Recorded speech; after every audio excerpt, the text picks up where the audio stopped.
ini ada yang menarik. Menjelang batas akhir pendaftaran Capres-Cawapres, publik dikejutkan oleh putusan Mahkamah Konstitusi, MK, yang dinilai kontroversial nomor 90, PU21, 2023. Dalam putusan tersebut, MK memutuskan bahwa kepala daerah di bawah usia 40 tahun dapat mengajukan diri sebagai calon presiden atau calon wakil presiden. Polemik ini disorot oleh Elvan Gomez, praktisi hukum dan sekaligus pengacara senior yang menyebut bahwa putusan ini sensitif dan beraroma politis, sebab terkait dengan momentum Pilpres 2024 dan syarat akan konflik kepentingan. Yang menarik diungkapkan Elvan lebih lanjut, bahwa putusan ini justru menimbulkan kegalauan hakim MK yang berbeda pendapat. Dalam persidangan, Elvan mengungkapkan bahwa argumentasi atau pertimbangan hukum yang dibuat oleh hakim hanya berisi curhatan, bukan memberikan alasan hukum yang rasional dan logis. Itu yang pertama, putusan MK yang mengabulkan permohonan tentang calon wakil presiden menjadi di bawah 40 tahun. Yang kedua, putusan tadi mendapat sambutan bolanya oleh PDI Perjuangan dengan mengajukan hak angket terhadap putusan MK tersebut. Kedua, adanya sidang Majelis Kode Etik MK yang memeriksa hakim-hakim MK yang terkait dengan putusan MK tentang batas calon wakil presiden tersebut. Dari tiga masalah yang terjadi saat ini, bahwa tindakan hak angket yang diajukan oleh PDI Perjuangan itu merupakan upaya hukum fungsi DPR yang akan mengarah kepada tindak pemakzulan presiden. Kenapa di situ? Karena pasal 7A Undang-Undang Presiden sudah lihat persetujuan ini berbunyi tentang dalam masa jabatannya oleh Majelis Permusyawaratan Rakyat atas usul Dewan Perwakilan Rakyat.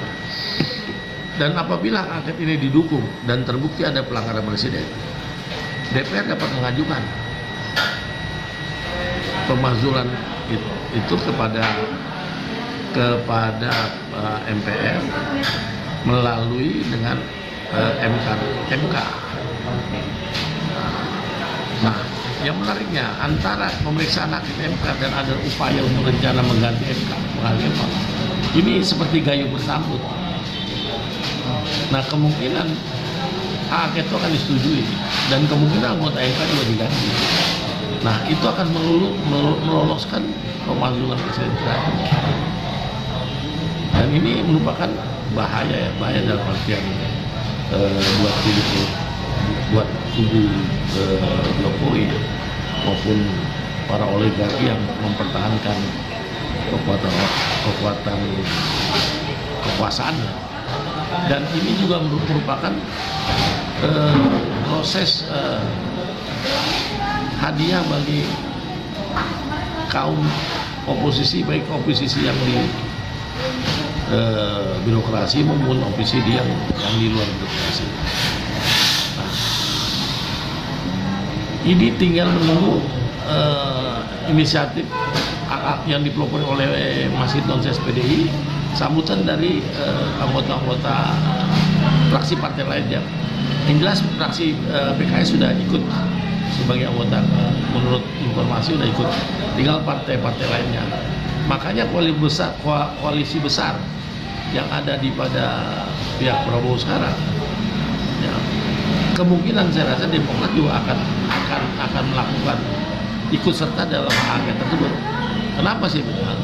Dengan diperiksanya ketua BPK terlibat kasus penyuapan BTS, itu akan membuat Demokrat juga akan bergabung dengan pemakzulan tersebut. Nah, Nasdem juga akan bergabung. Kalau nanti sudah ada dengan adanya PDI, PKS, Nasdem itu sudah memenuhi syarat quorum untuk 50% plus 1. Kesimpulannya gimana Pak? Nah, kesimpulannya adalah bahwa fungsinya adalah sekarang saat ini pemilu yang akan datang tadi nanti kemungkinan juga akan ada penundaan pemilu. Penundaan pemilu karena ada pemakzulan presiden, ada penundaan pemilu dan akan ada pemerintah sementara yang terjadi dulu dalam pemerintahan darurat, juga yang terjadi peristiwa 22 tahun 49, dan pemerintahan darurat modelnya yang ada pada tanggal 22 Juni tahun 66. Menurut Bapak sendiri apa sih solusinya agar pemakzulan ini tidak terjadi Pak? Kalau saya rasa ini pasti terjadi, nggak mungkin nggak terjadi. Karena memang amarah yang tadi pelanggar konstitusi sudah dilanggar, yang sebenarnya tidak ada perhitungan sampai ke sana. Yang itu, yang kedua, PDI sebagai partai besar sudah melihat gelagat ini, dan dia juga nggak mau tinggalkan oleh pengikutnya. Apabila ini tidak dilaksanakan, agar ini ya mencoreng nama PDI sendiri dan keluarganya Bung Karno. Dan ini nggak mungkin nama Mega akan didiamkan dan akan terus dilanjutkan. Baik, yang ditekankan Pak? Nah, yang ditekankan adalah sekarang, yang pertama akan timbul masalah. Yang pertama sekarang aja beras sudah masalah. Nah, yang sekarang bagaimana sekarang persiapan masyarakat untuk menghadapi itu, menghadapi situasi politik seperti itu. Nah, itu nanti akan muncul adalah peranan oposisi yang di luar birokrasi, supaya mereka juga bisa ikut di dalam melakukan pengaruh. Tinggal satu partai aja lagi baru hak angket itu kan, karena kan PDI udah 20%, PKS 10%, 30% kan. Nah, kalau masuk Demokrat 40%, tinggal nanti, dan kemungkinan Golkar juga akan ikut. Ada pesan-pesan nggak yang mau Pak kepada masyarakat? Karena ada tadi Bapak mengatakan bahwa beras akan naik, udah naik ya, masyarakat jadi susah. Apa sih pesan-pesan Pak Gomez sendiri sebagai praktisi hukum, khususnya buat masyarakat maupun mahasiswa? Ya, kalau masyarakat, kalau saya bilang ya sekarang kembalikan sistem ekonomi itu kepada masyarakat, karena kita lihat situasi waktu masalah krisis ekonomi, perekonomian pedesaan itu hidup. Makanya sekarang kan perekonomian daerah sedang digalakan oleh NU, oleh Muhammadiyah. Nah, yang harus jadi buat masyarakat kembali, biarkan politik itu bergulir, masyarakat kembali pada kondisi ekonomi. Kalau masyarakat itu biar hidup sendiri, pedesaan tadi. Yang tadi yang UKMK itu harus tetap berjalan, dan peluang-peluang itu masih terbuka. Jadi menurut Pak Gomez sendiri selaku praktisi hukum, dengan hadirnya putranya Jokowi ini yang mendampingi Prabowo ini, menurut Pak Gomez sudah tepat apa belum? Kita sih bukan persoalannya tepat atau tidak, bukan persoalan kita benci Gibran segala macam, bukan persoalannya, bukan persoalan itu.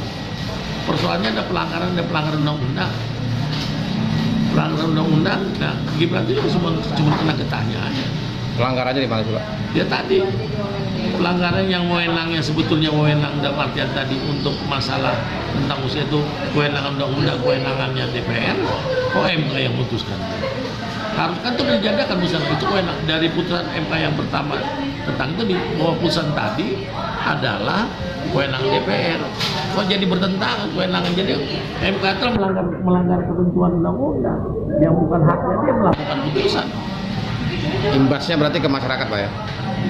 Ya posisi imbasnya pasti akan ada gejolak politik, dan yang mau diimpet pun juga nggak mau. Ya kita sekarang udah lihat di medsos, udah pasti seolah yang digaungkan bahwa yang melakukan impet itu benci terhadap Gibran, benci terhadap Prabowo.